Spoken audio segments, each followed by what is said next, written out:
otros contextos este tema de las políticas públicas. Hay que esperar que se nos unan todos mejor de una vez, para no estar en ese tema de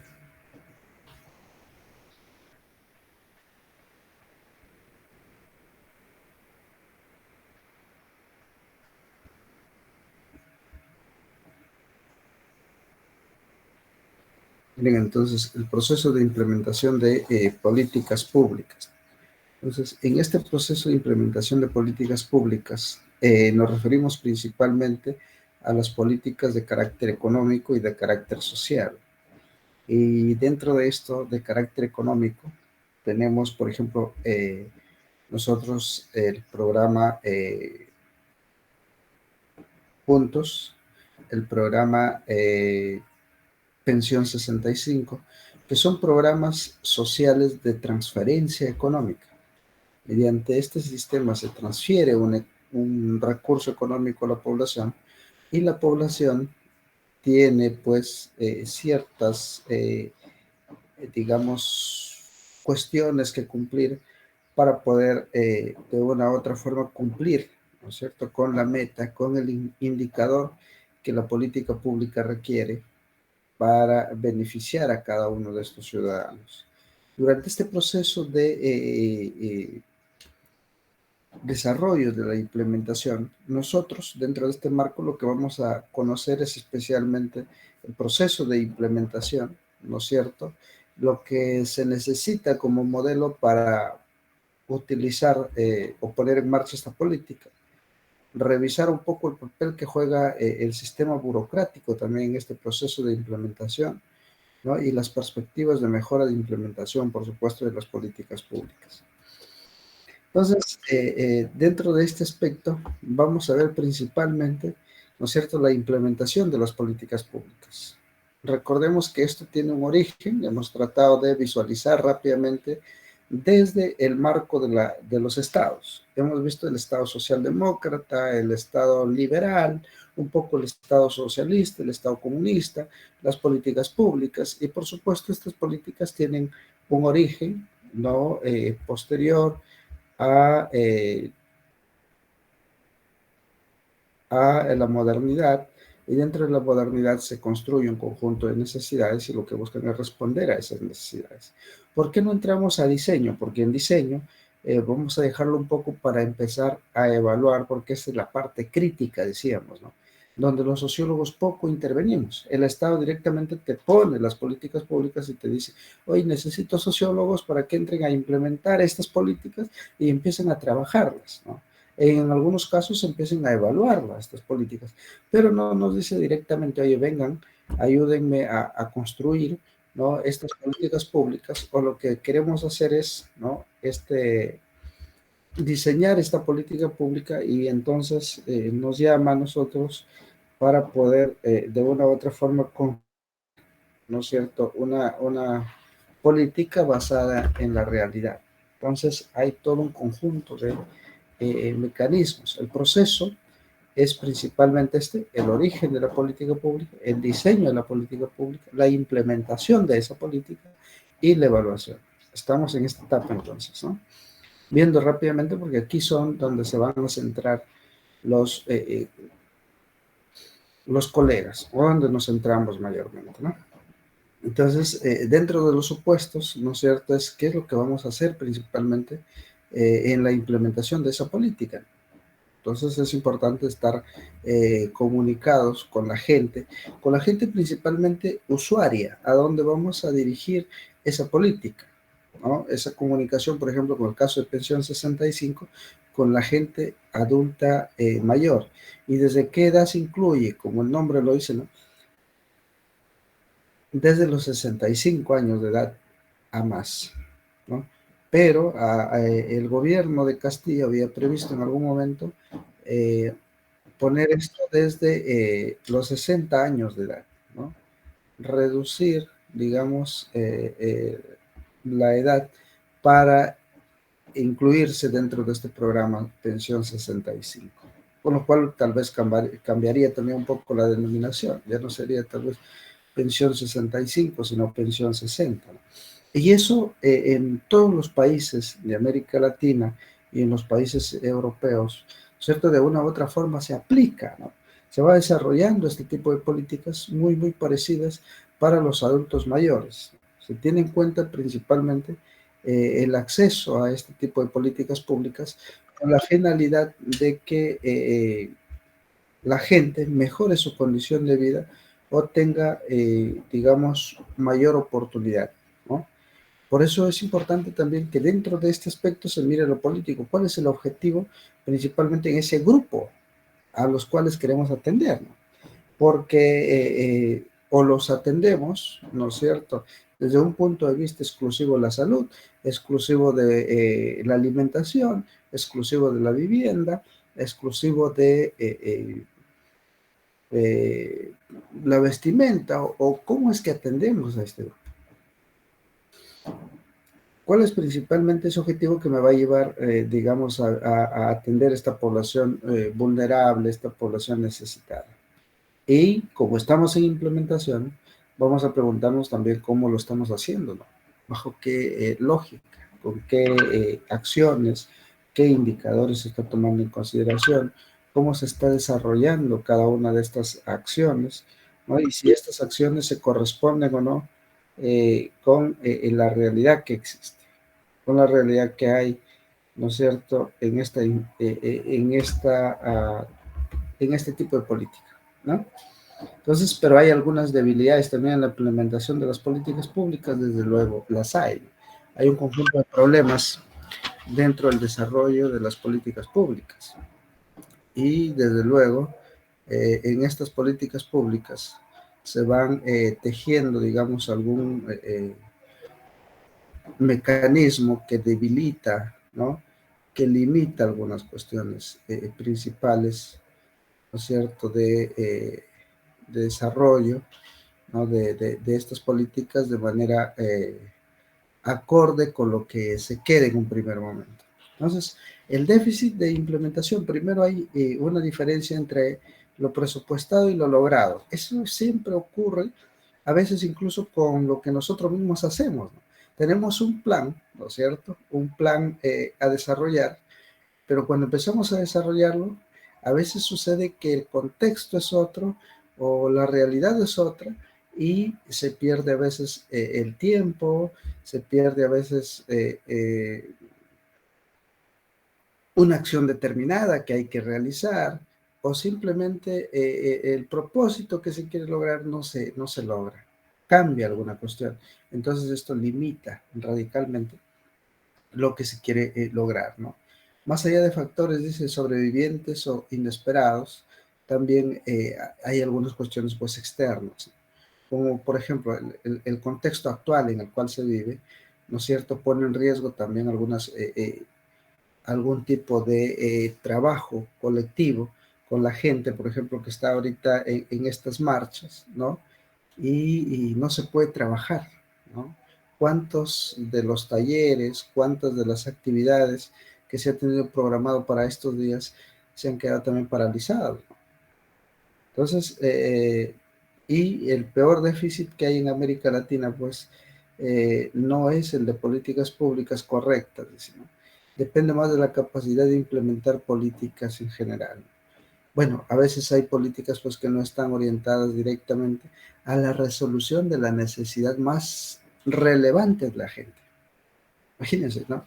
Yo decía que hay que pensar un poco con capacidad crítica en la medida de que hay que visualizar, ¿no es cierto?, la política pública, qué tanto ayuda, por un lado, a fortalecer la capacidad de la gente. Porque una cosa es la política pública que se va a encargar, ¿no es cierto?, de resolverle el problema a la gente y se va a orientar a que la gente solucione de una u otra forma un problema económico que tiene, pero no se le ayuda, ¿no es cierto?, a fortalecer su capacidad, cuando debe tal vez la gente fortalecer una capacidad, resolver determinada cuestión y empezar de una u otra forma un desarrollo económico a partir de ese potencial que tiene. pero a veces la política pública se convierte más bien en un mecanismo de dependencia, en un hecho del cual la gente va a depender exclusivamente y la gente empieza cada vez más a necesitar mayor servicio del Estado y cuando el Estado no está presente no es capaz de resolver su problema en sí mismo. Y esto se convierte ya no en un tipo de solución que puede dar el Estado, sino más bien se convierte en un grave problema que puede generar incluso conflictos sociales más adelante o puede generar inconformidad de la gente, ¿no? Entonces esto es todo un tema muy complicado también, ¿no? ¿Dónde están las causas de la debilidad en la implementación de estas políticas? Uno, el exceso o excesiva confianza en la efectividad automática. Es decir, creemos que si implementamos una política pública, este por sí mismo va a resolver los problemas. Entonces dejamos simplemente que camine y le decimos, bueno, vamos a darle a las madres en situación de abandono, ¿no es cierto?, un recurso de 100 soles mensuales, ¿no? Como el programa Juntos y les damos pues para que ellos vean cómo desarrollan, principalmente cómo cubren las necesidades de los hijos. Y dejamos que esto camine simplemente. Lo que hacemos es transferir el dinero de manera mensual, pero no le hacemos seguimiento. En qué lo están gastando, cómo lo están gastando, qué es lo que se está haciendo principalmente, si esta madre se ayuda con esto como complemento, simplemente lo ayuda en los momentos más críticos, pero el resto de tiempo está viendo también cómo solventarse. Pero cuando no llegan, por ejemplo, a los lugares más alejados y se le pone los 100 soles de manera mensual y nadie hace seguimiento ni de la forma como lo está gastando, cómo se está distribuyendo esto, ¿no es cierto? Se va creando ciertos automatismos en la gente. Y la gente cree pues que el Estado simplemente tiene que depositarle un dinero, ¿no? Y ellos la van a utilizar de la manera que ellos consideren primordial, ¿no? Y muchas veces se vuelven dependientes solamente de ese ingreso. Como en la localidad no hay, digamos, mucha necesidad, aparte se dedican pues a la siembra, ¿no? Al cultivo de algunas cosas. Están esperando todos los meses que ese dinero llegue, ¿no? Entonces, ahí está uno de los graves problemas quizás de las políticas públicas. El proceso de implementación, si bien es cierto, toma distintas etapas y depende también de varios organismos e incluso hay oficinas a veces de cada política pública dentro de una región, dentro de un distrito y dentro de los gobiernos locales y a veces también correspondiente al sector de manera independiente, como por ejemplo el Ministerio, ¿no? de Desarrollo e Inclusión Social tiene su propio personal que está encargado de una u otra forma de implementar las políticas públicas. Y dentro de esa implementación de políticas públicas están los sociólogos, por supuesto, cumpliendo un rol esencial, ¿no? En Pensión 65, en Cunamás, en Juntos, en Beca 18 o en Pronavec de manera general, ¿no? Pero el que está más débil dentro de su representación, he visto, o que trabajan más, es Pronavec, ¿no? Pronavec solamente tiene una oficina en Chiclayo con unos cuatro trabajadores. Uno de ellos es socióloga, ¿no? Y abarca todo lo que es las tres provincias, ¿no? Y la región de manera general.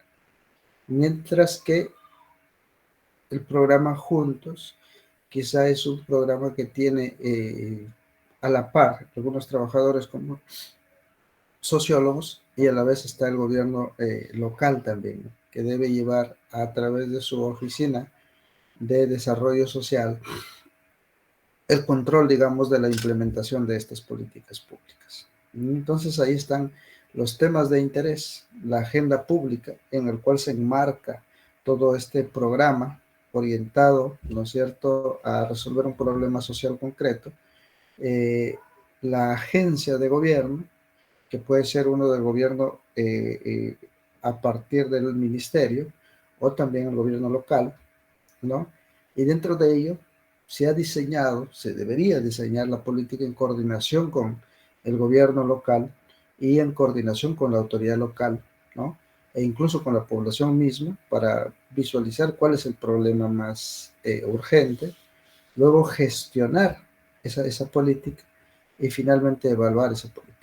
Les pongo en este proceso ejemplos muy concretos. Por ejemplo, vayamos a pensar rápidamente en la gente de Corral de Piedra, donde va a ir el Centro Federado, ha ido, me parece.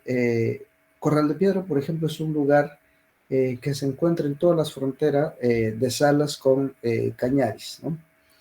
En Corral de Piedra, ¿no es cierto?, una actividad permanente entre Corral de Piedra, Colaya, Penachí, ¿no es cierto? Hay algunos territorios, como por ejemplo Araucajada, luego está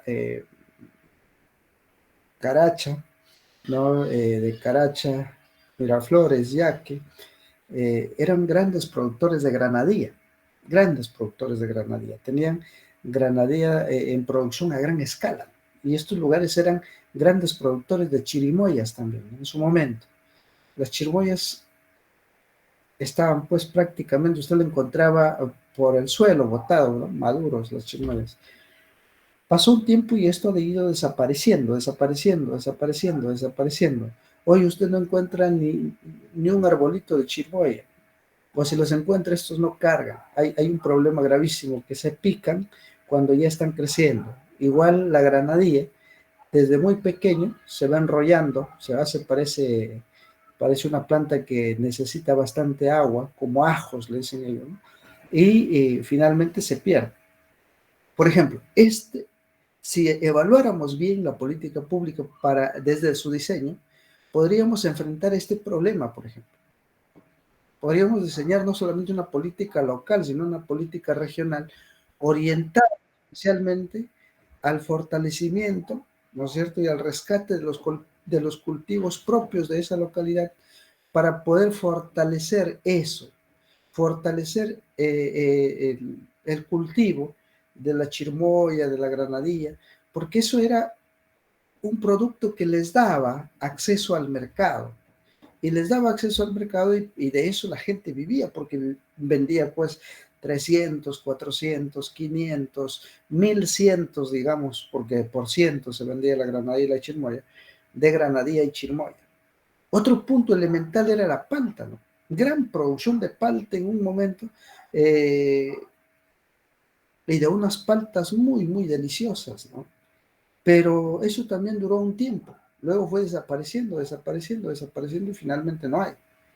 Después se tenido el problema con la lima y con la naranja. Usted seguramente ha escuchado con el profesor Rabines de Kerger, ¿no? Y Kerger es un lugar potencial en la producción de café orgánico, pero a la vez era un potencial de producción de limas, de naranja y de plátanos. Pero poco a poco esto está disminuyendo. Las limas son cada vez más pequeñas y desde verdecita se va pudriendo o se va gusanando. Y esto es un problema grave, grave. Grave para la gente porque va disminuyendo, disminuyendo, disminuyendo su producción, ¿no? Y esto también tenía un mercado, ¿no? Se podía vender de una u otra forma en algún lugar, y se traía incluso hasta Chiclayo. En un tiempo esto era un boom, ¿no? Pero poco a poco se ha ido disminuyendo. Esto, por ejemplo, necesita una política pública desde el Estado, que ayude a fortalecer esta realidad, que ayude a implementar realmente esta necesidad básica de la gente. Pero nosotros no, desde el Estado, ¿qué hacemos? Ah, no, pero como la gente está declarada pobre extremo, ¿no? Entonces lo que hacemos es darle su sencillo. Dale a todos de manera general, como no son muchos, dale 100 soles. Ya estarán contentos ahí. Bueno, la gente dice, como me da el Estado 100 soles, ¿qué problema hay? Que venga los 100 soles al mes. Y ya no me preocupo por la granadilla, no me preocupo por la chirimoya, no me preocupo por nada. Y comida, bueno, viene de Chiclayo arroz, compramos unos kilitos de arroz, lo acompañamos ahí con su arveja, con su haba, y ahí queda, ¿no?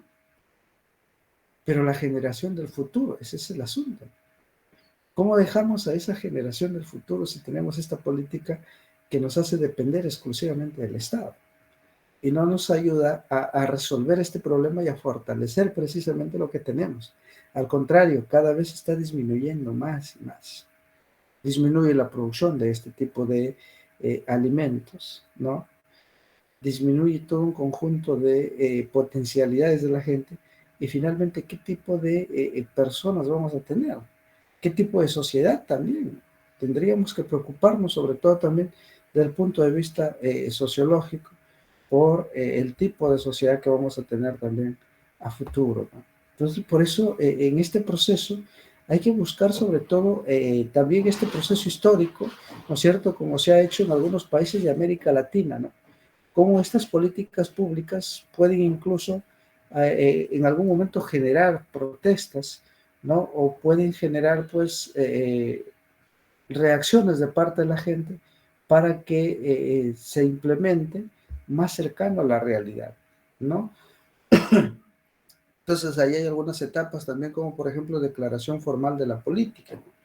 Y luego el gobierno tiene que decidir e implementar, ¿no es cierto?, considerando los actores que hay dentro de esta política, los actores a los cuales va a ir orientado en todo el país, ¿no?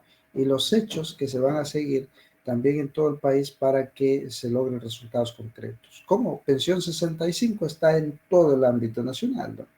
Porque se ha identificado un conjunto de adultos mayores que no tienen, pues, digamos, el acceso a la salud, la capacidad de mantenerse por sí mismo con los alimentos, ¿no? Y hay un conjunto de problemas, entonces se ha direccionado una política orientada hacia ellos. Eso, por ejemplo, sí es importante, porque hay muchos adultos mayores que están prácticamente abandonados dentro de la sociedad. ¿Por qué un adulto mayor es abandonado? Principalmente, tal vez por sus capacidades, por sus habilidades, por la ausencia de familiaridad, ¿no? Hay algunos adultos mayores que son abandonados incluso por sus propios hijos, son abandonados por la sociedad que no los quiere incluir dentro de eh, su convivencia, ¿no? Nuestra concepción del adulto mayor ha cambiado de manera radical, o siempre habremos tenido nosotros esa visión. No he revisado yo concretamente la historia, cómo ha sido la relación entre la sociedad nuestra y el adulto mayor. Pues, ¿no? En otras eh, culturas, como por ejemplo en el caso de los griegos, el adulto mayor siempre ha jugado un rol esencial. Ustedes saben que los griegos tenían, pues, digamos, una organización de la polis que consistía principalmente en tener a los jóvenes, a los niños, a las mujeres, a pesar que no se consideraba ciudadanos, a los niños y a las mujeres, pero estaban también dentro de un ordenamiento social, digamos, y dentro de ese ordenamiento social estaban también los adultos mayores, y los adultos mayores respondían a una organización muy respetada. Incluso el adulto mayor tenía un espacio dentro de la política, ¿no es cierto?, que era el consejo de los adultos mayores, ¿no?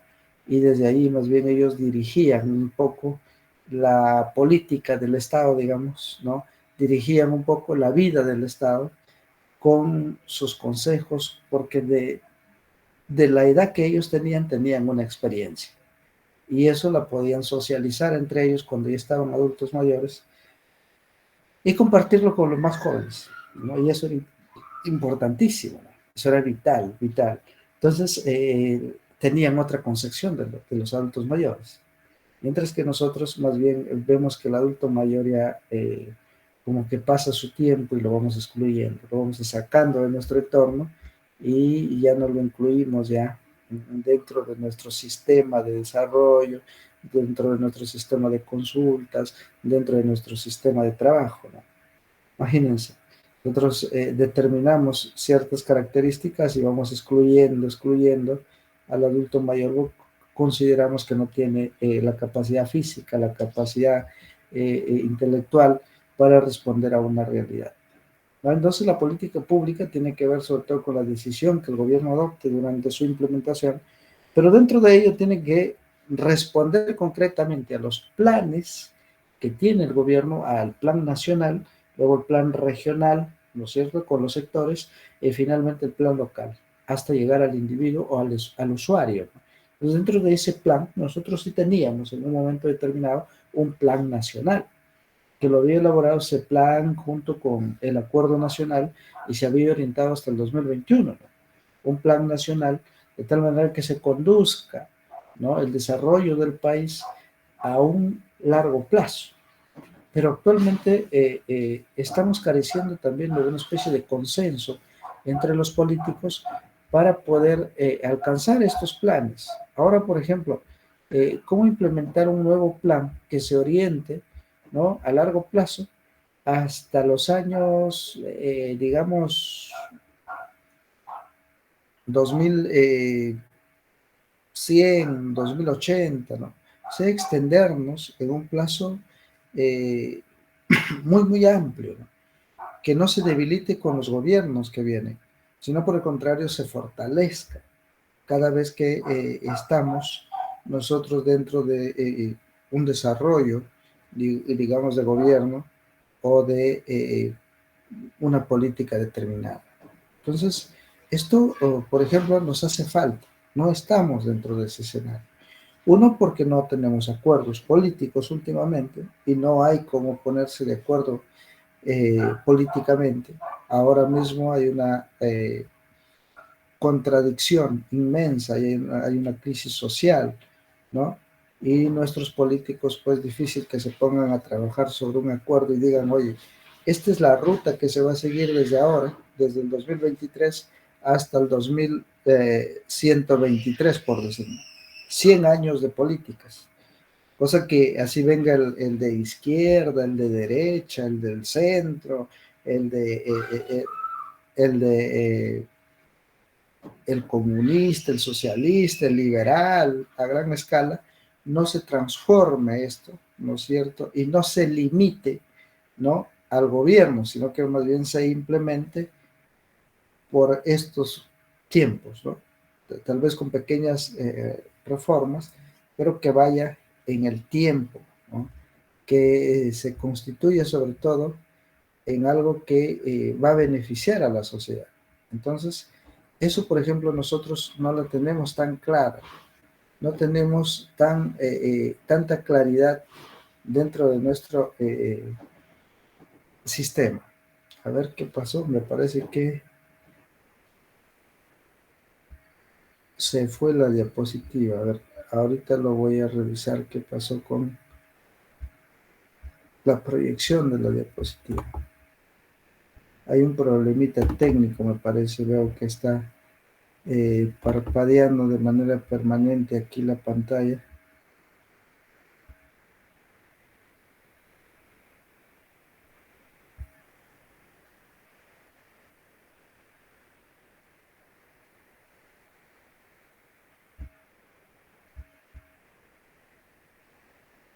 Bien, pero seguimos, creo que sí estamos todavía. Eh, bueno, bueno, aquí hay algún problema con la presentación de esta diapositiva. Igual, ¿no? Estamos viendo entonces el sistema de implementación de estas políticas, y estas políticas pues tienen un conjunto de procesos, desde luego, pero nos corresponde evaluar, ¿no es cierto?, el sistema de implementación de estas políticas y visualizar, como les decía, que haya una relación entre los programas, los planes, pero un punto importante son también las leyes que hay que generar a favor de un determinado programa, ¿no?, o a favor de un determinado plan que se requiere implementar en una sociedad en un grupo social o dentro de todo el marco del Estado. Las leyes también son importantes porque las leyes, de una u otra forma, respaldan la implementación de esa política pública o respaldan el modo como se va a hacer efectivo, ¿no? Esa política pública.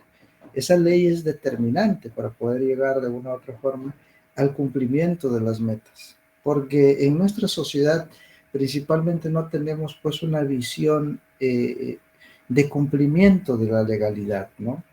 Eso es lamentable. Pero ¿qué podríamos pedir a nuestra sociedad, pues, si nuestra sociedad nunca ha tenido, digamos, un, un, una cultura de respeto por la ley, tanto en los gobernantes como en los gobernados? Nunca hemos tenido una cultura legalista, ¿no? Una cultura de visualizar la regla como una cuestión que tenemos que cumplirla todos y que hay que cumplirla no porque la ley nos obligue, sino porque nosotros culturalmente la queremos respetar, la queremos, digamos, valorar, ¿no? Entonces eso es importante. Pero en el caso nuestro no, pues nosotros no hemos aprendido a valorar, a cumplir las leyes porque si bien hemos tenido un conjunto de leyes sociales, pero hemos tenido una diversidad de reglas para cada comunidad, para grupo social, para cada grupo indígena, ¿no? Y esto a veces convivía con otros grupos, pero a veces se rompía también, ¿no? Nosotros venimos de una diversidad cultural muy marcada y que no nos dejó implementar ni siquiera un buen Estado. Miren ustedes, el Estado no está bien implementado siquiera. Y del Estado depende mucho la política pública. Si el Estado no tiene una buena implementación, entonces va a ser difícil también implementar una buena política pública. El Estado no ha terminado de construirse. Imagínense ustedes, ¿no? Nosotros, al parecer, ya implementamos un tipo de Estado, pero no lo hemos implementado. Imagínense el Estado liberal que tenemos ahora, que se basa en un Estado constitucional, democrático, ha nacido con diversas enfermedades y nuestras primeras constituciones han muerto a muy temprana edad. Imagínense ustedes, ¿no? Las primeras constituciones, si lo comparamos con la vida humana, han muerto pues en plena infancia, ¿no? Imagínense la constitución de 1823, que es la primera constitución. Muere prácticamente a los 2 años, ¿no? 2 años y tantos meses. Primera constitución del Perú. 1826, segunda constitución del Perú. Viene la segunda constitución y dura menos todavía. Muere mucho más infante que la anterior. Porque al año 1828 ya teníamos la tercera constitución política en el Perú. Y se ha ido así.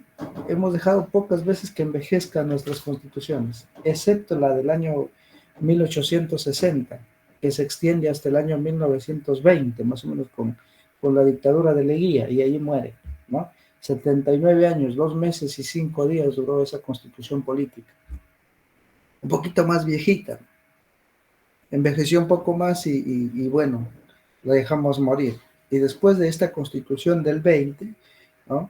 Que la hace en plena dictadura, Leguía, aparece pues la constitución de 1933. Y la constitución de 1933 va a durar un poquito nada más, muere un poco adolescente, digamos, que en el siglo, digamos que en el siglo XX nuestras constituciones, uno envejece y otras mueren adolescentes, ¿no? Imagínense, este dura 13 años, 2 meses y 21 días. Y se llega a la constitución penúltima que conocemos, que es la del 12 de julio de 1979. Y la constitución del 79, bueno, va a durar más o menos también, ¿no? Va a durar un poquito, perdón, la de 1920, claro, dura 13 años, la de 1933 dura hasta el 79, está durando 46 años, y luego viene la de 79, más o menos vuelta en plena flor de la juventud o en plena adolescencia mueren. Unos 14 años va a durar la del 79 y aparece la del 93, ¿no? Que es la última constitución política del país. Una constitución que muchos han dicho, oye, pero esta es ilegítima, ha nacido en una época dictatorial, nació ¿no? en un escenario de contradicciones, pero este 29 de diciembre esta constitución cumpliría 29 años de edad, 29 años de edad, contemporáneo, ¿no es cierto?, a muchos de nosotros. Estamos en esa generación, ¿no? Corresponde a esa generación. Entonces, esta constitución ha acompañado durante mucho tiempo ya a la generación nuestra, a la generación final de nuestros padres. Entonces, estamos en una realidad en la cual se está, digamos, implementando un tipo de Estado que más o menos quiere, ¿no es cierto?, estar regularizado a la altura de lo que algunos llaman el neoliberalismo, otros llaman el neocolonialismo, depende de la posición donde se encuentren, pero cada uno está jalando para su lado. Y tenemos ahora una crisis social que pone en juego no solamente estas políticas sociales, sino pone en juego toda la estructura del Estado nuevamente, ¿no? Un Congreso de la República que hoy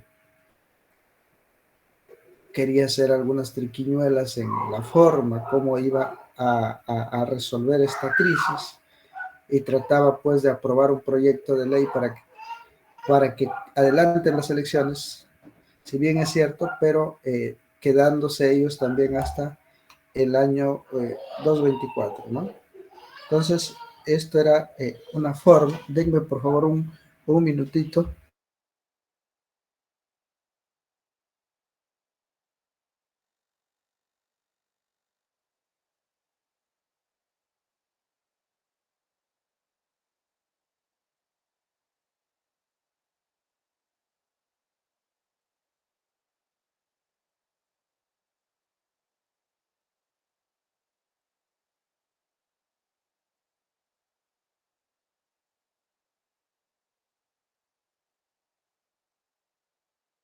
Bueno, les señalaba entonces, se trata de cambiar a veces la estructura y este problema la hemos tenido siempre. Por eso es que no hemos siquiera configurado nuestro Estado correctamente. Y si no hemos configurado nuestro Estado correctamente, es difícil que configuremos incluso nuestras políticas sociales, porque las políticas sociales, sobre todo de carácter público, dependen mucho de la forma de organización del Estado, ¿no? Si, como dice Giovanni Sartori, en este libro, La arqueología, la ingeniería de la constitución política, él dice, bueno, la constitución política es una herramienta que ayuda a la configuración de la estructura del Estado, es decir, nos dice cómo va a funcionar el Estado, cómo se va a organizar y bajo qué lógica va a funcionar. Entonces, si no tenemos nosotros una constitución estable, y la constitución la hemos cambiado cuantas veces hemos querido y como hemos querido, y de acuerdo al grupo que estuvo en ese instante y quería esa constitución, entonces nuestro Estado tampoco está cuajado, ¿no? Nuestro Estado no está correctamente implementado. Por lo tanto, todo lo que el Estado haga al interior de él no está también correctamente implementado. Y las políticas públicas o políticas de Estado no están correctamente implementadas. Más o menos ha durado la política social o la política pública que se ha implementado desde el año 1993 hacia adelante, algunas, y se han venido organizando, ¿no es cierto? Incluso en el año 2000 hacia adelante, algunas políticas que se han tratado de orientar, ¿no es cierto?, bajo este marco normativo para favorecer a la gente. Pero ahora está en juego nuevamente organizar una nueva constitución política, ¿no es cierto? Lo están poniendo en el debate. Solamente falta que la gente que se considera de derecha empiece a pensar también que esto es necesario y empiece a darse una especie de o conflicto por esta nueva forma de estructurar el Estado, ¿no es cierto? O alguien impone las reglas y conlleva a que permanezca la Constitución, o se cambia estas reglas, ¿no es cierto? O simplemente nos ponemos de acuerdo todos y cambiamos un poco la forma, tal vez, de algunas cosas de la Constitución. Porque la Constitución del 79 con la Constitución del 93 no tienen tampoco muchas, digamos, muchas diferencias, sobre todo en el respeto de los derechos básicos y sobre todo en la organización del Estado mismo, ¿no? Entonces, son casi similares, pequeñas diferencias en cuanto a la cuestión empresarial, en cuanto al respeto por la vida, el respeto por las comunidades. Bueno, hay algunas cuestiones, desde luego, que necesitan tal vez reajustarse. Pero el asunto, para mi entender, a pesar de que eh, puedo compartir algunas cosas, algunas necesidades con algunos que quieren cambio constitucional, pero el problema en el país no es el problema de la constitución. El problema en el país es un problema de cultura de los seres humanos. Nosotros podemos cambiar 1000 veces la constitución, 1000 veces. Si quieren, cambien constitución al gusto que ustedes quieran. Pónganle la constitución de Castillo, la constitución de Dina, la constitución de Cerrón, la constitución de Liberal, lo que ustedes quieran, cualquier constitución. No va a funcionar si es que nosotros no estamos dispuestos a respetar ese marco constitucional. Ustedes han visto en estos últimos 4 años la constitución se ha pisoteado y se ha utilizado como un instrumento. Para cada lado se ha justificado. Cada lado ha tenido su intérprete, ¿no? De hecho, bueno, sí, Vizcarra puede ser algo como eso, bueno, que lo haga, está dentro del marco constitucional, marco jurídico, han interpretado de distintos ángulos y algunos han dicho, bueno, es constitucional, procede. Ah, tenemos otro presidente por acá, pero veamos la constitución, se cumple. Oye, están matando a la gente en las calles, sí, pero veamos la constitución, hay un estado de excepción, la constitución lo dice, se puede exceptuar en este caso. Y como la gente ya está advertida de que no debe salir a las calles, pero sigue saliendo y lo matan, bueno, y es responsabilidad de ellos. La Constitución lo dice, constitucionalmente está. Ah, bueno, tiene una forma de interpretación. La gente sale a las calles, se levanta de una u otra forma en distintas manifestaciones y algunos intérpretes dicen, bueno, hay un derecho constitucional. La gente puede declararse insurgencia porque está diciendo este gobierno es ilegítimo, ¿no? Algunos lo están planteando desde el punto de vista no de la legalidad, sino de la legitimidad. Hay dos cosas esenciales. Una cosa es la legalidad, lo que dice la ley. Oye, la Constitución dice esto, ¿no? Desde el punto de vista de la jurisprudencia positiva, el positivismo jurídico. Todo lo que está en la regla se cumple. La regla dice.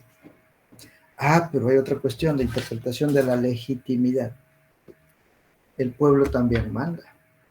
Legítimo, ¿o no es así? ¿Qué dice la Constitución cuando se refiere a la justicia? Miren ustedes, la Constitución habla de un asunto importante cuando va a acercarse al Poder Judicial, artículo 138. Dice, ¿no? La potestad de administrar justicia emana del pueblo y se ejerce por el Poder Judicial a través de sus órganos jerárquicos. Pero aquí hay un asunto importante, el pueblo. Y al pueblo también se le ha dicho el soberano, ¿no? Y se le ha dicho el soberano, el pueblo, el que manda, de donde emana todo lo que existe. Bien, conceptualmente tenemos eso, el soberano es el que tiene el poder, él decide a quién le encarga, por lo tanto dice, bueno, yo quiero encargarle a Gandhi Neisser, ¿no es cierto?, el poder de administrar mis leyes, de elaborar mis leyes, ¿no es cierto?, formularlos, elaborarlos, aprobarlos. Entonces, él es mi representante. Por eso hablamos de una democracia representativa. Yo lo elijo y digo, él quiero que me represente en mis leyes. Ah, pero también quiero que el señor Castillo me represente, ¿no es cierto?, en la parte de la ejecución de las políticas públicas, de las obras de infraestructura y que me represente ante los estados internacionales y que él sea mi representante en ese sentido. Todos los demás renunciamos a ciertos derechos y buscamos un representante. Elegimos el representante y él es quien nos va a representar ante cualquier escenario, local, regional, nacional, internacional. Entonces estamos en una democracia representativa. Y esta democracia representativa se va a dirigir en el marco de la Constitución, por el marco constitucional. Y el marco constitucional va a implementar todo este conjunto de políticas que el Estado requiere. Pero en algún instante la gente dice, bueno, no estoy de acuerdo con lo que usted hace, ¿no? Mire usted lo que está haciendo. Está haciendo todo lo contrario a lo que dice la Constitución, o sea, que ustedes sí pueden hacer lo contrario a lo que dice la Constitución. Entonces yo también por acá tengo algo que me avala, ¿no? Y dice, ¿no? Que yo no le debo, pues, de una u otra forma, ¿no es cierto?, respeto a un gobierno que es usurpador, y nos vamos directamente al artículo 46 y dice, ¿no? La población civil tiene derecho de insurgencia en defensa, pero ojo, del orden constitucional. Habrá que analizarlo con pinzas e ir incluso más allá de la historia, ¿no? No solamente orientarnos en lo que acontece. Todos ustedes son testigos de lo que pasó. Nos enteramos por cualquier circunstancia. Pedro Castillo estaba dando un discurso declarando el golpe de Estado. Desde luego cualquiera sin ser jurista pensaba, pero ¿qué le pasó a este señor? ¿Qué diablos está haciendo en este momento? ¿Cómo se le ocurre? Si no hay las condiciones para dar un golpe de Estado, no había las condiciones. Él prácticamente está cometiendo un delito terrible, constitucional. Lo que le espera, lo más probable, es la cárcel. Ahorita, ya, ¿no? Y así se dio las cosas. Así surgió, rompió el orden constitucional, así sea solamente expresándola, porque la intención tal vez estaba, ¿no? O tal vez hubo trampa, lo que haya habido, ¿no? Lo que haya sido, el medio que haya sido, se investigará y algún día se determinará. Pero el hecho es que la acción está del rompimiento. Ahora que lo puedes interpretar de distintos modos, bueno, en el Perú hay formas de interpretar para todos los gustos. Se interpreta la Constitución, como les digo, desde distintos ángulos. Ha servido para justificar distintos hechos. Y tal vez esta Constitución es muy plural, más bien, ¿no? Porque usted lo puede interpretar a su manera. Otro lo puede interpretar desde otro ángulo a su manera y lo justifica. Miren el artículo 45, el ejercicio del poder del Estado. Dice, el poder del Estado emana del pueblo. Ah, el pueblo. Entonces el pueblo es la base de todo. Le dice la Constitución, ¿no? Quienes lo ejercen lo hacen con las limitaciones y responsabilidades que la Constitución y las leyes establecen. Ninguna persona, organización, fuerza armada, policía nacional o sector de la población puede arrogarse el ejercicio de ese poder. Hacerlo constituye rebelión o sedición. La Constitución lo dice, no dice cómo se convierte en sedición. Por eso es que ahorita está el poder judicial, porque también de esta Constitución nacen las otras reglas, que son las reglas jurídico-penales, y ellas ponen los límites ya. ¿Cuándo se puede llamar sedición? Entonces ya para ello el Código Penal dice, pues, aquel que se levanten armas, que esto, que lo otro. Y entonces dicen, no configura lo que ha hecho el presidente dentro de esta cuestión de sedición. Por lo tanto, ¿no es cierto?, lo que le corresponde es un juicio político y un juicio administrativo por la forma como ha procedido, ¿no es cierto?, al cierre del Congreso. Pero ustedes saben que vivimos en una sociedad, mírenlo más allá del aspecto legal, más allá del aspecto de la legitimidad y la legalidad nada más. Y hay que llevarlo a un escenario cultural. Y si lo llevamos a un escenario cultural y especialmente de interacción entre sujetos, nos vamos a dar cuenta que no somos estables. Por eso es que en nuestro país no dura la estabilidad social, no dura la implementación de una política pública, no dura la implementación, ¿no es cierto?, de una política de Estado. No tenemos, lamentablemente, políticas de Estado duraderas. Han habido muchos intentos, se han aprobado distintas políticas, ¿no es cierto? Y a veces cada gobierno incluso le cambia, ¿no es cierto?, de nombre. Imagínense ustedes, ¿se acuerdan? En el gobierno de Toledo había este programa Techito, ¿no? Y a Carlos Bruce le surge justamente ese calificativo de techito porque empieza a implementar la política del techo propio, ¿no? Y él era ministro de vivienda y empieza con toda esta política del techo propio y ahí lo bautizan con el nombre de techito, ¿no? Pero esto antes ha tenido otro origen, ¿no? En el gobierno de Fujimori, en el gobierno de Alan García se habla pues de políticas orientadas a los préstamos directos que se le daba a la gente a través de estos programas del Banco de Materiales, ¿no? Que era una especie de financiamiento a la gente para que tenga sus propias casas.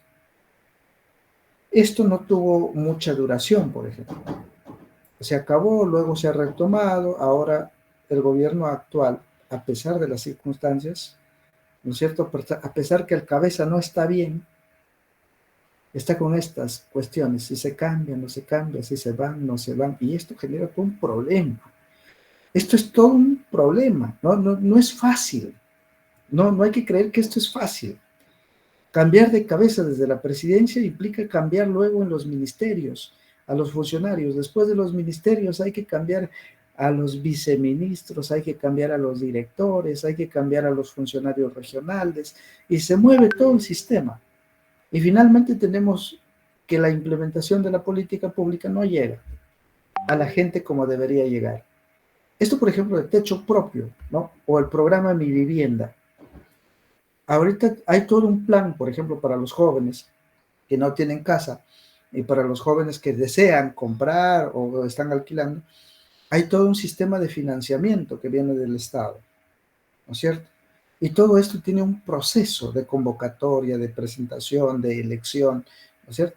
Pero estos procesos, cuando se cambian los funcionarios, muchas veces paralizan, porque el que entra como director dice, no, este proceso se debe hacer en este marco y este otro proceso se debe hacer en este otro marco y cambia las reglas jurídicas, saca una resolución, cambia incluso las mismas guías y empieza a generar todo un conjunto de problemas. Y las obras se atrasan, de tal manera que un programa que se tiene que ejecutar pues en el distrito de Incahuasi, digamos, ¿no? Ya tiene como 6 años pidiéndose la implementación de un tambo, que luego, ¿qué eran los tambos? Este era una política social impresionante, ¿no? Del Estado. Humala había ideado esta presencia de los tambos. ¿Y qué decía? En el programa de de los tambos, lo que hay que hacer es llevar a los lugares más alejados la construcción de un local. Ese local tiene que estar implementado con un conjunto de cosas.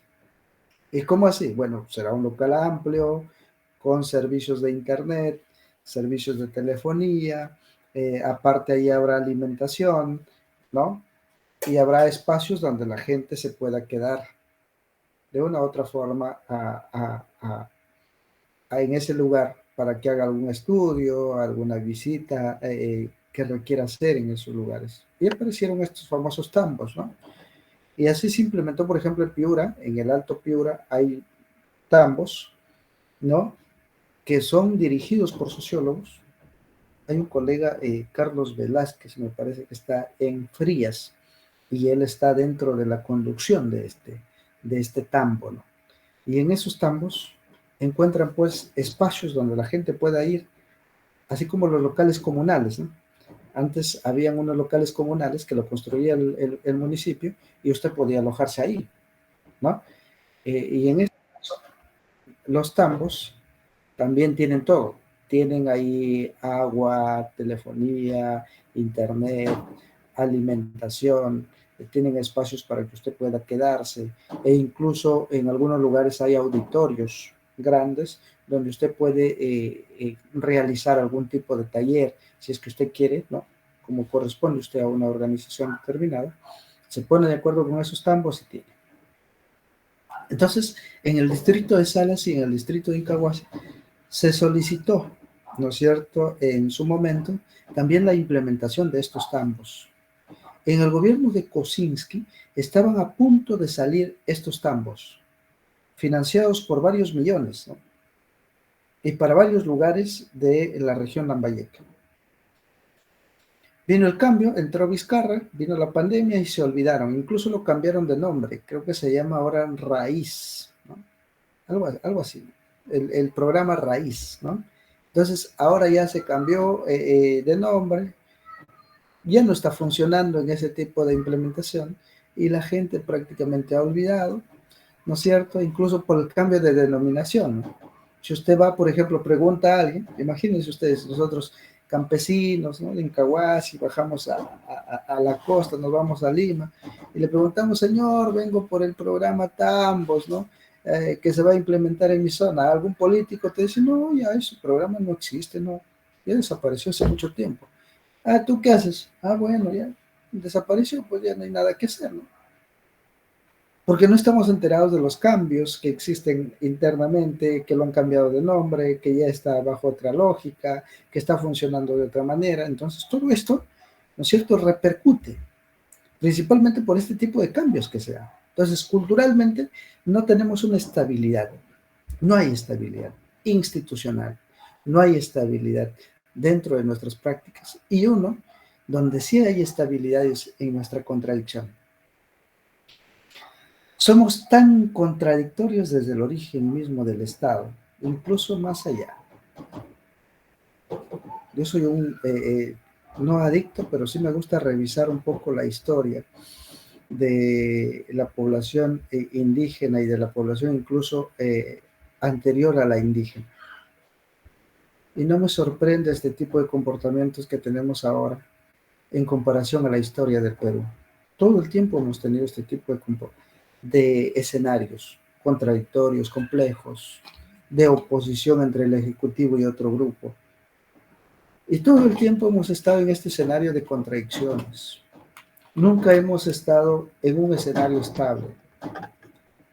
Imagínense ustedes, antes de la llegada de los españoles, nosotros ya teníamos un escenario muy contradictorio. Imagínense ustedes, ¿no? La más grande contradicción que tuvimos antes de la llegada de los españoles entre Huáscar y Atahualpa, sino que no estaban divididos en poder ejecutivo y legislativo, porque no conocíamos ese sistema. Pero ya teníamos dos representantes y ambos estaban luchando por el poder, por un poder que había dejado el padre de ambos, ¿no? Huáscar y Atahualpa estaban en esa pugna por el poder. Uno luchaba desde Quito, otro luchaba desde el Cusco, y ambos estaban queriendo la administración del imperio incaico. Pero al interior del Estado habían generado todo un conjunto de contradicciones, y al interior del Estado estaba convulsionado el sistema. ¿Se imaginan ustedes el padre de, de Atahualpa y de Huáscar? Venían pues, estos incas anteriores venían conquistando e imponiendo el imperio a todo, a todo. De tal manera que pasaron por Lambayeque asesinando a sangre fría todas las culturas que encontraban. Mataron a todos aquellos que correspondían a los moches, que correspondían a los chachapuyas, a los caxamarcas, a los penachíes, a los guayacundas. Empezaron a eliminarlos prácticamente, si no se adaptaban al sistema que ellos querían. Entonces, esto había generado un descontento tan profundo de la sociedad peruana de ese entonces, que todo el mundo quería es vengarse de los incas del Cusco. Y para colmo de males, nuestra cultura entra en contradicción. Huáscar y Atahualpa empiezan un conflicto interminable, ¿no? Y empiezan entre ellos a luchar por el poder. Y para esto, el que estaba en el Cusco era Huáscar. Huáscar había capturado unos hombres de Cañaris, no de Cañaris actual de Lambayeque, sino de Cañaris que estaba en Ecuador, al sur de Ecuador, y se los había llevado como animales, ¿no? los había destruido, los había conquistado y los lleva al Cusco.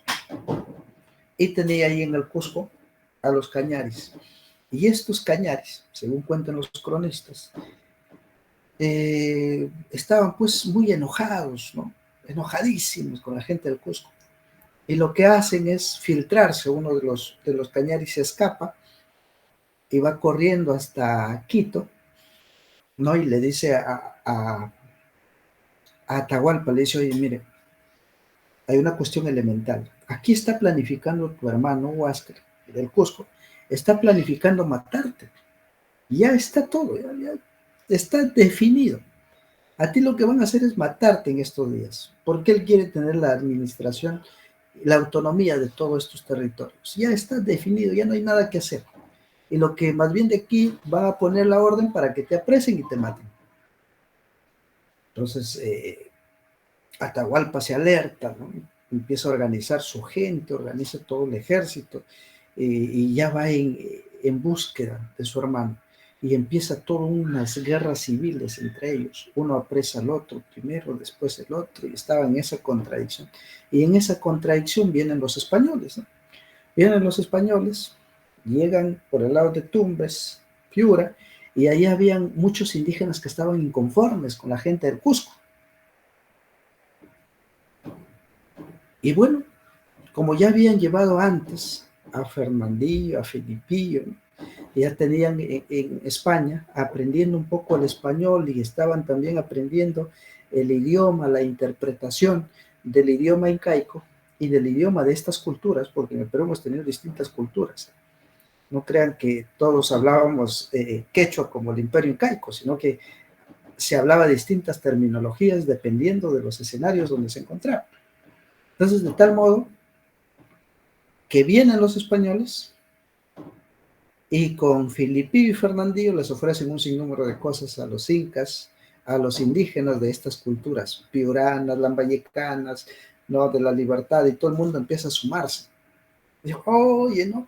Usted nos va a dar la salvación, usted es prácticamente el Salvador, miren, estamos en este conflicto, esta contradicción inmensa, ¿no?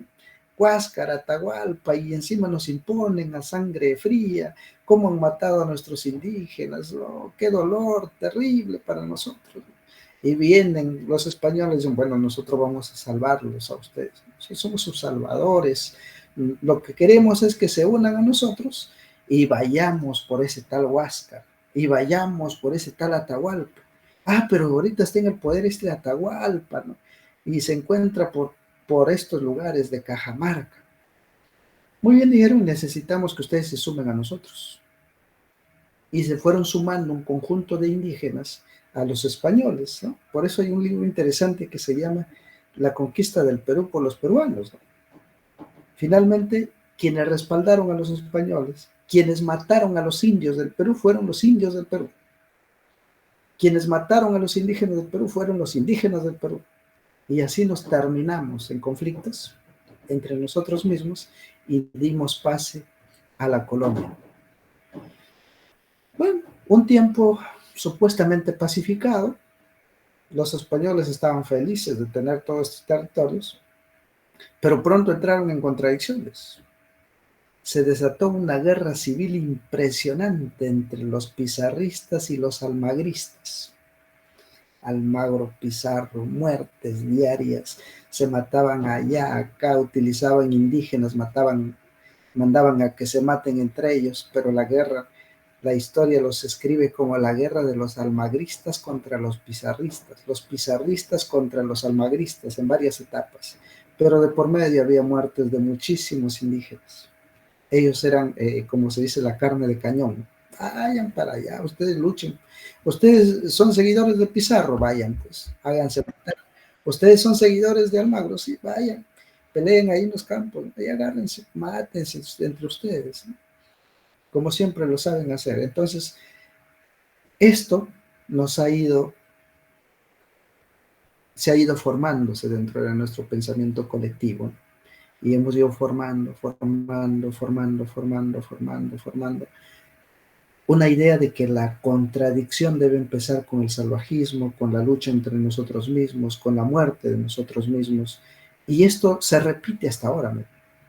En la época de la República ha sido peor. Supuestamente en la época de la República éramos ya más civilizados, el Estado luchaba por la libertad, por la igualdad de la gente, por que se incluya a todos dentro de este sistema democrático, constitucional, pero el Estado entró igual en muchas contradicciones. ¿Se imaginan ustedes, no? En el caso de la toma de el Palacio de Torre Tagle, ¿no? Una lucha impresionante entre Torre Tagle y el presidente José de la Riva Agüero, me parece. Y entonces aparece estos golpes de Estado, los primeros golpes de Estado. Y luego no era como ahora, ¿no? O así como están los militares, así te mataban. Y mataban al presidente, todavía iba, golpe de Estado. Señor, usted no tiene ningún poder. Retírese de acá. Mataban al presidente, mataban a sus seguidores, terminaban a todos los demás y no pasaba nada. Si había gente, había en los dos bandos. Unos con Sánchez Cerro, otros con Leguía, unos con Piérola, otros con Cáceres, ¿no? Entonces, de esa manera, ¿no es cierto? De esa manera se organizaba.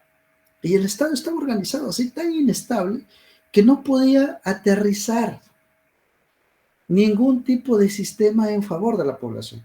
Porque si tú querías algo, implementar algo a favor de la población, venía otro y te sacaba del Estado y simplemente ponía lo que él quería, ¿no? Y decía, bueno, lo que queremos es esto para la población. Aunque la gente no lo quiera, pero nosotros lo queremos como presidentes, entonces pónganlo a caminar esto. Y cada gobierno tenía una forma de cómo poner su agenda de gobierno, no de Estado. Por eso es que el Estado en nosotros no ha cuajado tanto, por eso es que las políticas públicas incluso no son políticas tan estatales. Las políticas de cuándo vienen? Del gobierno de Humala, hacia adelante, ¿no? Ahí un poquito como que se ha empezado a solidificar. Pero antes de eso se cambiaba de nombre, se cambiaba de forma, no se implementaba o apenas quedaba así como expreso y luego desaparecía con el gobierno que llegaba y punto, no pasaba nada, ¿no? Y se cambiaba de manera constante. Pero luego, un poquito como que hemos empezado a estabilizarnos. Pero ahora miren ustedes, ¿cuál será el escenario si es que cambiamos las reglas de juego? Y con este escenario de contradicción, que es histórico. Yo les acabo de decir, es histórico. Nunca hemos tenido, creo que hasta ahora nunca hemos tenido una constitución política de consenso esencialmente que nazca desde la misma población, sin dictaduras, por supuesto, sin que nazca de la imposición de un grupo social, de un grupo de poder, ¿no es cierto? Y sin la imposición de un tipo de gobierno que diga, esta es la constitución que yo quiero, sino que así como se pone que el soberano es el dueño del poder y que decide encargarlo, que el soberano, ¿no es cierto?, desde los distintos ángulos se siente y diga, yo pongo este representante en una asamblea constituyente y de tal manera también que la empresa diga, yo pongo estos representantes en la asamblea constituyente y de tal manera que el poder político, sin importar izquierdas, derechas, centros, sino que quieran realmente consensuar, digan vamos a consensuar y van a hacer la constitución política del 2023. Pero esta constitución política del 2023, ¿no es cierto?, que mataría prácticamente a esta constitución del 93, que nazca pues producto de un consenso real, ¿no? De un consenso real de la población. Pero seremos capaces de consensuar. A eso iba con la cuestión histórica que les venía explicando, ¿no? Que tenemos esa formación cultural conflictiva y como tal, esos conflictos se van a repetir de manera permanente. Nadie imaginó que en el siglo XXI y ahora exclusivamente en este tiempo íbamos a repetir toda la historia de antes, ¿no? Nuestra historia en el siglo XX no ha sido pacífica. Nuestra historia en el siglo XIX no ha sido pacífica. Nuestra historia con la llegada de los españoles no ha sido pacífica. La historia en el incanato no ha sido pacífica. Y la historia antes del incanato no ha sido pacífica. Se ha convivido de alguna u otra forma imponiendo. Como los moches, los mochicas, imponen de una u otra forma a la cultura vicus y lo andaban de esclavos en la producción de huacos, ¿no? La cultura vicus en algún momento tenía un eje propio de producción local de huacos, pero por otro lado servía como productor de huacos a la cultura moche, ¿no? Se impuso de una u otra forma la cultura moche sobre la cultura vicus en algún instante. Por eso es que la cultura moche tiene un poco más la visión de orientar esta producción de huacos a una técnica más moderna. Si ustedes ven, la vicus es monócroma, ¿no? Y la cultura moche le da la policromía, es decir, de distintos colores, y le hace todo esto una producción mucho más moderna. Entonces siempre hemos vivido de una imposición, de un conflicto, de una forma, ¿no? Y eso nos ha llevado culturalmente a lo que somos ahora. No le echemos la culpa solamente a España, no le echemos la culpa solamente a los que tienen poder, no le echemos la culpa solamente a la Constitución, no le echemos la culpa solamente al Estado. Finalmente es la sociedad quien así se ha formado culturalmente desde las épocas ancestrales y somos conflictivos a todo dar. No hemos, nunca hemos trabajado en la tolerancia y no lo estamos trabajando y probablemente no lo trabajemos. Si no somos tolerantes de aquí a unos 100 años, este conflicto que hoy está matando gente, cualquier cantidad, seguirá matando de aquí al año 2200, 2300, y con la misma intensidad y con la misma lógica, porque está dentro de nuestro aspecto cultural, está dentro de nuestra formación, y la formación, la cultura está al margen de la ley. ¿Por qué creen que no cumplimos el aspecto legal? Porque es una cuestión cultural. 5 de la mañana usted va por cualquiera de las avenidas, ve un semáforo que está en rojo, pero como no ve a nadie, métete, no hay problema. Y si hay también, métele y tócale claus a ver si se quita a un lado, ¿no? Entonces, es un aspecto cultural, es un aspecto nuestro, no es un aspecto legal, que institucional, que darle golpe y lo acomodas, que métele más, darle una prisión de 80, 90 años, que salga viejito y lo arreglas. No, no, no es una cuestión solamente legal, exclusivamente legal, no es una cuestión exclusivamente institucional, es una cuestión de formación nuestra. ¿Por qué creen que incluso nosotros, los que estamos en las ciencias, perdemos la paciencia frente a esta realidad? La academia tal vez debería analizar objetivamente y de manera integral esta realidad. Y debería comprender lo que proponen las derechas y lo que proponen las izquierdas, pero nosotros no, pues no. Nosotros mismos, los académicos, estamos en ese conflicto. Ah, no, como el señor de acá opina a favor de la izquierda, es un zurdo, es un inútil, es un esto, es un otro, es un terrorista, ya lo calificamos, aún siendo de la misma academia. Y el otro, como está a la derecha, no, pues este es un liberal, un desgraciado, un abusivo, un mediocre, y le ponemos, este pertenece a la derecha bruta y no sé qué más. ¿Ah? Pero no estamos en capacidad de sentarnos a coordinar, a hablar de un tema que es vital, que es la tolerancia. No nos toleramos entre nosotros. Nosotros estamos así como en una especie de remolino, ¿no? Y todos somos absorbidos, uno para un lado y el otro para el otro, y entramos en ese conflicto, sin importar que tengamos doctorado en Derecho, PhD en Biología, PhD en Filosofía, PhD en Sociología. Imagínense, 5 años estudiando Sociología, 3 años, 2 años de maestría, 4 de doctorado, para que termines diciendo, ese es un bruto de miércoles que está en la izquierda. No, pues, no me digan que hay que estudiar 7 años para terminar poniéndole un adjetivo a la gente. Entonces, ¿de qué me sirve? Hay un grave problema que no tiene que ver nada, ni siquiera con el sistema instructivo, sino que tiene que ver con el sistema cultural, con el sistema educativo desde las bases estructurales de la sociedad misma. Miren ustedes las redes sociales, colegas nuestros hablando en favor de uno, disparatadas, o hablando en favor del otro, disparatadas.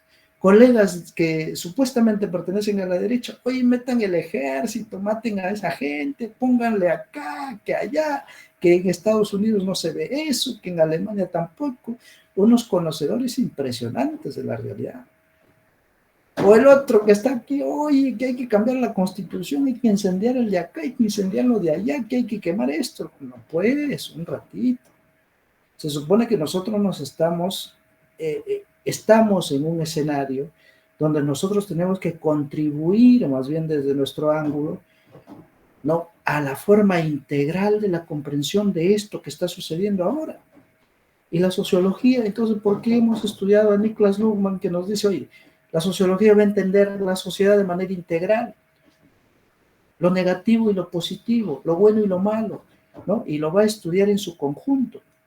Entonces, ¿de qué sirve, no? Si vamos a entrar nosotros a echar más leña al fuego y no vamos a tratar de buscar los puntos esenciales de consenso entre este tipo de sociedad. Hay que hacer una comprensión histórica de la realidad, hay que hacer una comprensión global de la realidad y hay que entender, ¿no es cierto?, por qué se está dando este tipo de comportamientos. Esto no es un comportamiento nuevo, esto es un comportamiento que lo traemos desde las épocas ancestrales, pero el problema está precisamente en la formación. Hasta ahora no nos hemos sentado a implementar esa convivencia intercultural, si bien se da dentro de nuestro marco comunal tal vez, pero todavía hay muchas rencillas dentro de nuestra cultura misma. Imagínense ahora mismo este grave error que cometió la presidenta de sacar el ejército a Ayacucho, cuando Ayacucho fue golpeado históricamente, ¿no?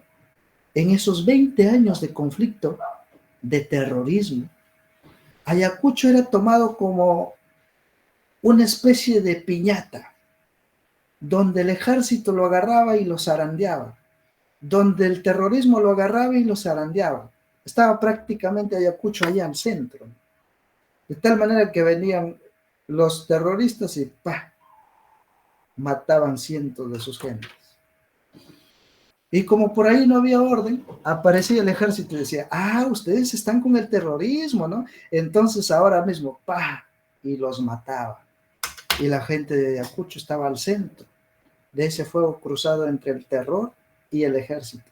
¿Cómo creen que se formó la mentalidad, las emociones, los sentimientos, la población de esas generaciones? Todos estos están con resentimiento no solamente en contra de los terroristas, sino en contra del Estado.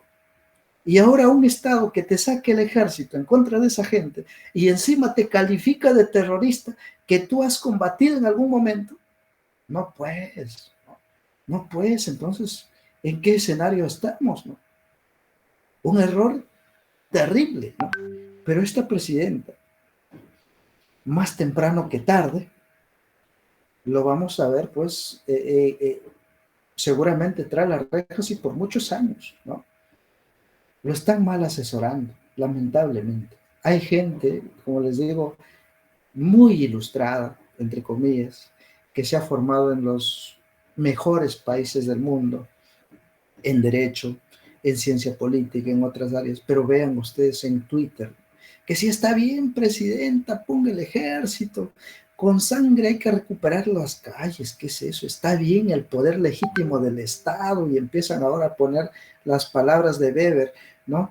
Que el Estado tiene el poder legítimo y si ya le dijo a la gente, pues póngale nomás.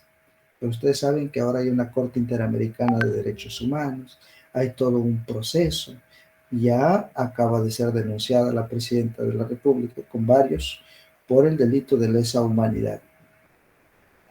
Créanme que ella, en menos tiempo que el señor Castillo, acaba de cometer graves delitos. Y más temprano que tarde esta presidenta va a terminar con varios años de prisión seguramente, más terribles que Alberto Fujimori. Y lo que a ella le espera es lo peor. Todos hasta que empiecen a abandonarla. Una vez que la abandonen, ella es la responsable absoluta de todas estas medidas. Basta que el presidente del Consejo de Ministros diga, bueno, la presidenta me ordenó, ¿no? Yo soy un subordinado. Ella me dijo, hay que sacar esto, lo otro, lo otro. Aunque de palabras ellos le hayan dicho, ¿no? Yo, y saca el ejército, mire, pon esto, pon orden, pon lo de acá. Es la legitimidad del Estado, el poder legítimo del Estado, que eso. Conceptos hay, formas hay, tú lo puedes decir, pero finalmente las acciones son las que determinan, ¿no es cierto?, el momento probatorio, como dicen los juristas, ¿no es cierto?, de la realidad. Y yo creo que va a terminar muy mal, muy, muy mal. Si no renuncia hoy, renuncia tal vez en el transcurso de los días, pero este es un escenario muy complicado, que va a traer problema para las políticas. Si no las trae en estas semanas, pues la va a traer a medida que avanza, porque ahora no sabemos quién va a... de hecho, lógicamente, constitucionalmente, el presidente que asuma, una vez que ella renuncie, va a ser el presidente del Congreso. Pero ahora no se sabe cuál va a ser la reacción de la gente frente al presidente del Congreso cuando se convierta en presidente constitucional. Nos marcaría otro escenario y tal vez se acreciente el conflicto social. Entonces, hay todo un conjunto de cosas que dependen, ¿no es cierto?, del Estado, dependen de la organización del Estado y depende de esa organización cómo se desarrolla el plan. ¿Son cuestiones externas? Sí, porque influyen mucho dentro de la decisión que se va a tomar dentro de un ministerio, imagínese usted. El ministerio ahora está con esto también. A medida que el presidente cambie, también se cambia, ¿no? Se presentan estos conflictos y el ministerio está más en este tema, cómo lo resolvemos, que en la implementación directa de la política. No se está preocupando la implementación de la política. Entonces la política va a tener ciertos vacíos que no lo va a pagar ahora, lo va a pagar después. Imagínense ustedes una política importante. Una política importante para nosotros es la política de salud. Y no lo digo de salud que te den gratis acceso a la salud. No, que te den totalmente gratis, no. Porque a veces la gratuidad no resuelve el problema. No resuelve el problema de estas políticas. Y vamos viendo un poco, ahí tienen algunas políticas, algunos enfoques ustedes, pero vamos a ver esto, sobre todo la política basado en el modelo del buen gobierno. Supuestamente un buen gobierno es aquel pues que va a resolver los problemas de la sociedad, te va a beneficiar, va a ayudar directamente a estos actores, ¿no es cierto?, con la resolución del problema, pero lo que se requiere a lo largo de la vida no es pues que me resuelvas un caso ahora y mañana la pueda tener el doble, ¿no? O la puede tener el triple, no. Lo que se supone una política es que tú me ayudas a resolver el problema, pero tú lo has pensado muy bien, la implementación, ¿no?, el diseño, la implementación, y eso te va a dar estabilidad a largo plazo, de tal manera que mi generación del futuro tenga las condiciones de igualdad de oportunidades mejor que las que tengo yo, mejor que las que tengo yo. Pero ¿qué pasa si un gobierno no estudia bien el escenario, no estudia bien el pro y contra de ahora y del futuro, y esto termina siendo caótico para la población? Piensen ustedes en un cambio elemental que dio Juan Velasco Alvarado. Para muchos un gran presidente, un presidente extraordinario, pero si usted lo pone en escenario desde el punto de vista crítico, va a ver que no fue tan buen presidente. Terminó de matar varias habilidades de las comunidades campesinas. Yo lo he dicho creo en un momento. Cambia de denominación a la comunidad que venía de los indios, común de indios, les cambia de denominación, Leguía, no, en la época de la República se cambia de denominación, se pone el común de indígenas, y luego se pone con Velasco la comunidad campesina. Y después un organismo internacional dice, hay consulta previa, pero solamente para países, para pueblos indígenas o autóctonos. ¡Ah, caramba!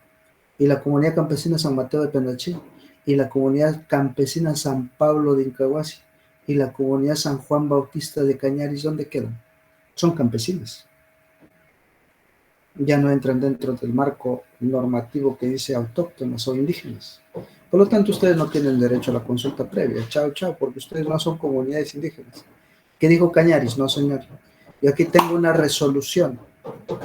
Y en la resolución anterior al gobierno de Velasco, aquí dice comunidad de indígenas de Cañaris.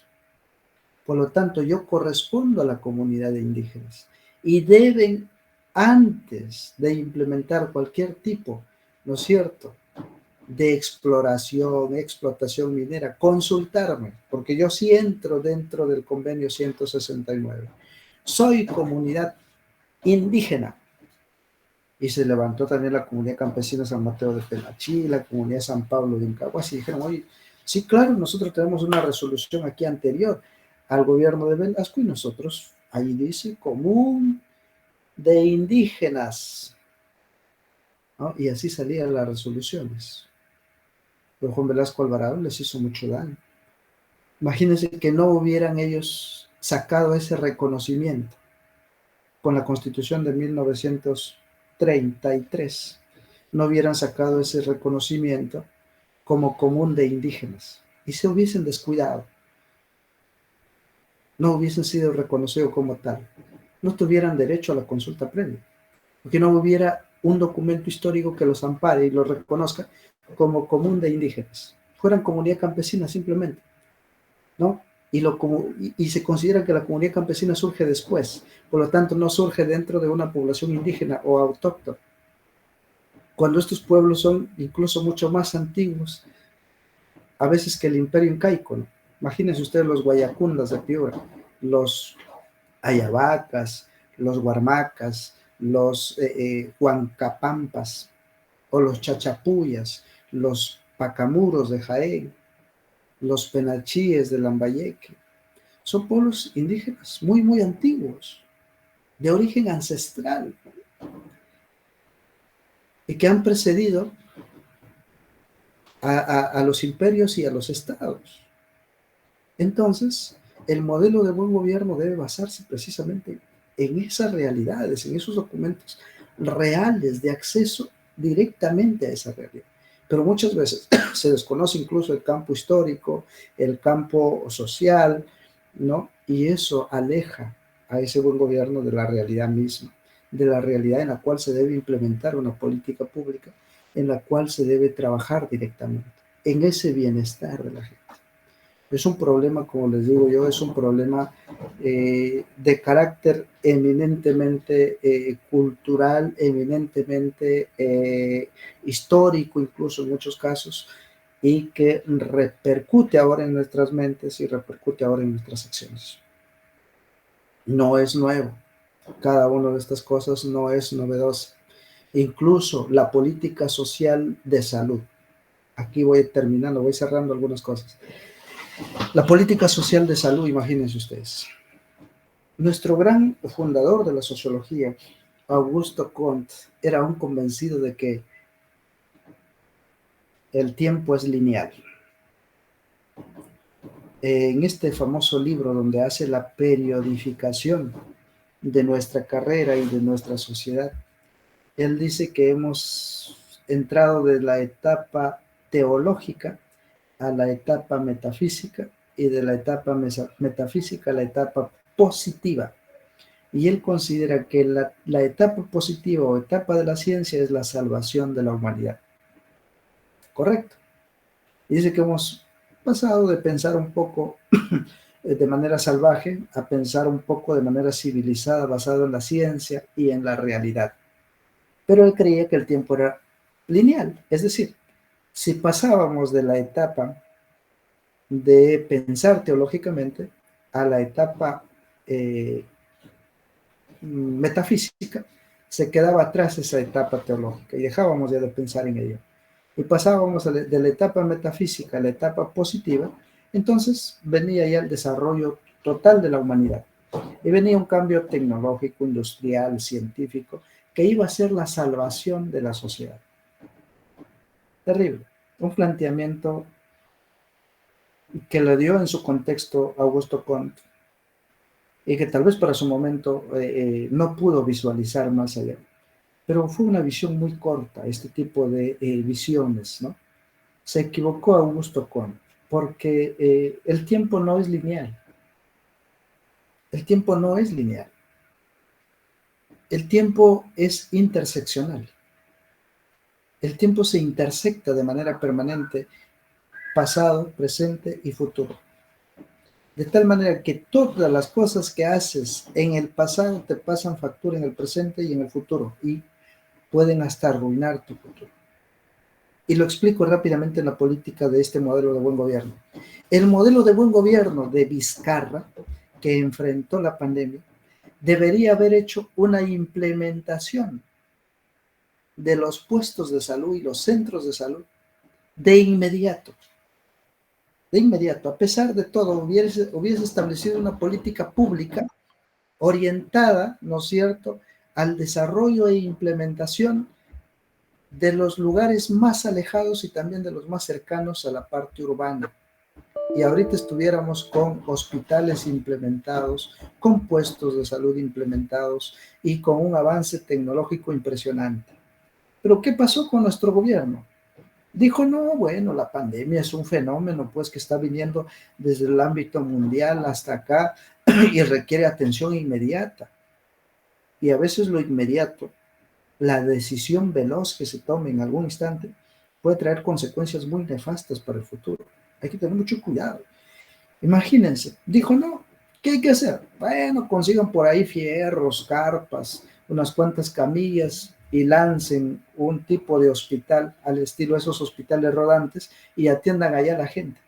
Terminado la pandemia, botan fierros, botan carpas, regalan camillas y desaparecen. Así como ese hospital Solidaridad, ¿no? Bueno, lo obligaron a desaparecer por muchos motivos también, por muchas razones, pero desapareció.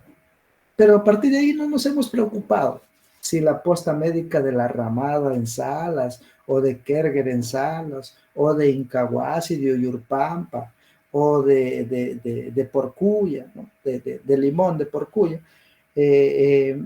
tenga pues una buena posta médica con buenos medicamentos, con buen personal, ¿no? O con buen servicio.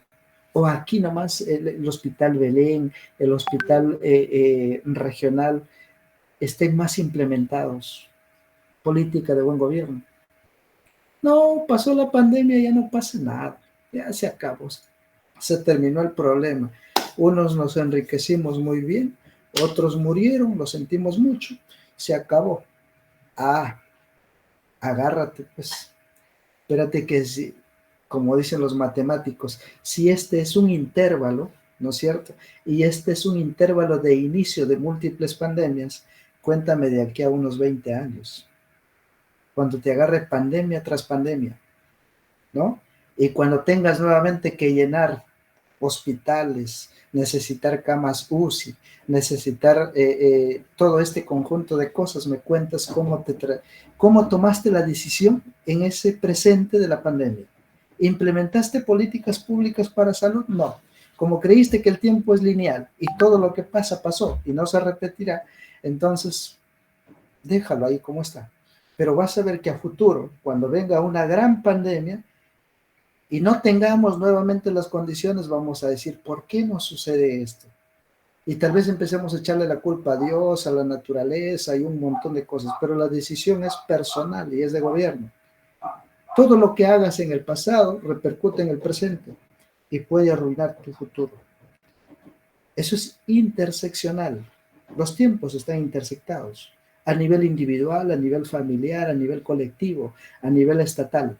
Todo lo que no haces, no tomas una decisión en su momento, repercute luego. El gran Maquiavelo decía, si cometes un error, estás obligado a cometer muchos errores. Mucha razón. Mala decisión en la política de salud, que finalmente puede repercutir en la salud de muchos ciudadanos al año 2035, al año 2045, al año 2050. ¿No? Tal vez estemos en peores condiciones. Imagínense, ¿no? Profesor Bernida dictando ahí con su con su mascarilla y con su tubo de aire ahí atrás, dictando de manera virtual. Puede ser ese el escenario del futuro, nadie sabe. Pero ¿por qué no estamos enfrentando esa realidad? Porque estamos entretenidos discutiendo estos conflictos y estas cuestiones que más interés nos tienen que pensar en el problema de salud, que pensar en el problema educativo, que pensar en el problema tecnológico. Entonces, las políticas de buen gobierno solamente son teóricas, ¿no? Hay una teoría, hay un conjunto de informaciones, ¿no?, sobre los actores, los bienes y los recursos, pero no se ha llevado a cabo directamente, ¿no es cierto?, una política del buen gobierno que resuelva a largo plazo estos problemas, que resuelva con exactitud estos graves problemas a los cuales se enfrenta la sociedad. Bueno, yo creo que ustedes tienen otro curso de aquí. Rápidamente voy a pasar lista.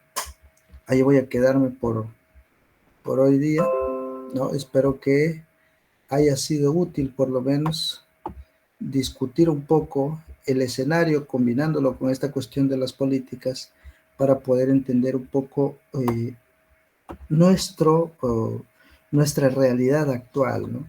Nuestro escenario, cómo se mueve, principalmente ahora que estamos pues en una situación muy complicada, muy crítica de nuestro país y que requiere un análisis sociológico integral sobre todo. Avellaneda. Presente, profesor, buenas noches. Muy bien.